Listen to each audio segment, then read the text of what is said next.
Tere taas, teadushimuline raketisõber, kes sa järjekordselt oled leidnud oma tee Rakett 69 veebisaadete juurde. Täna räägime sellest, kuidas liikuda purjekaga tuulele vastassuunas. Selle jaoks on meil siin kasutada selline vanker, mille peale saame ehitada purje. Ning samuti on meil tuuleallikaks kontoriventilaator, mis puhub 45 kraadi all vastassuunast.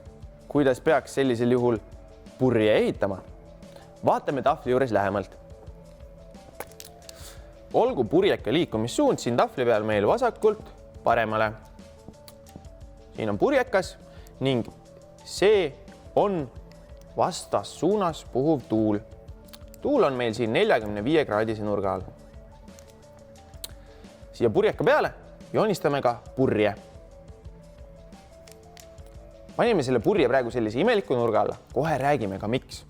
Nimelt, kui see tuul meil siin puhub ja jõuab purjeni, siis selle tuule saame me lahutada 2 komponendiks. Üks, mis on purjega ristisuunaline, pikendame selle jaoks purje ning märgime siia ristsuunalise komponendi.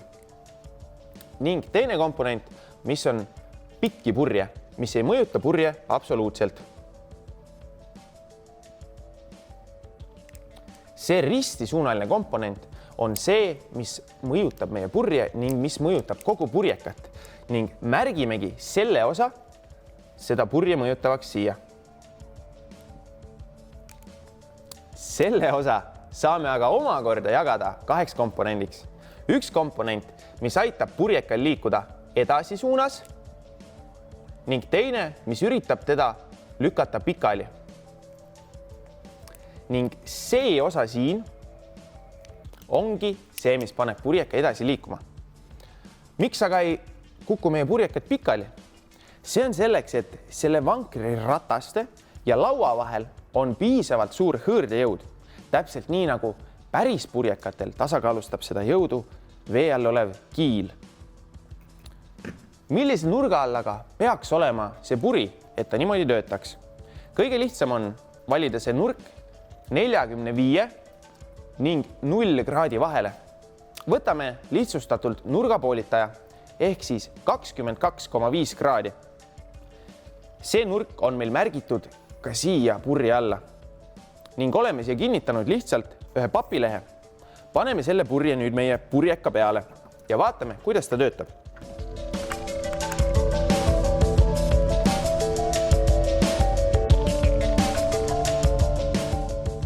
Puri on fikseeritud. Proovime nüüd, kas meie purjekas ka vastutuules liikuma hakkab. Paneme paika meie purjeka ning lülitame sisse ka tuule. Ning nagu näeme, hakkas meie purjekas sõitma. Tihti räägitakse, et puri peaks olema justkui külili keeratud lennukitiib. Aga miks nii? Vaatame seda tahvli peal järele. Lennukitiiva kuju on selline, et pealt on ta kumeram ning alt natukese sirgem. See tingib selle, et siit ülevalt peab õhk läbima suurema tee kui siit alt. See omakorda tähendab seda, et ülemine õhk liigub kiiremini ning alumine õhk aeglasemalt, mis omakorda tähendab seda, et tiiva all on kõrgem rõhk ja tiiva peal madalam rõhk. See tähendab seda, et tiiba lükataksegi ülespoole. Vaatame tiivakujulist purje pealt vaates meie purjeka peal. Puri, mis on sellise läbilõikega, on asetatud otse tuule suunda.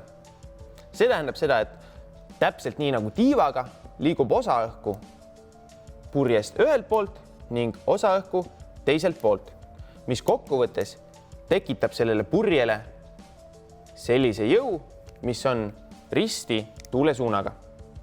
Sellest jõust tuleb taaskord eraldada need 2 komponenti, millest üks liigutab meie purjekat edasi ning teine üritab teda pikali lükata. Ja niimoodi töötabki tiivakujuline puri. Meil on siin ka valmis üks seesugune puri ning nagu näeme, siis on selle ristlõige tiivakujuline. Kui nüüd selle purjeka asetame vastu tuulde, siis peaks ta sõitma isegi efektiivsemalt kui meie eelmine puri. Proovime kohe järgi.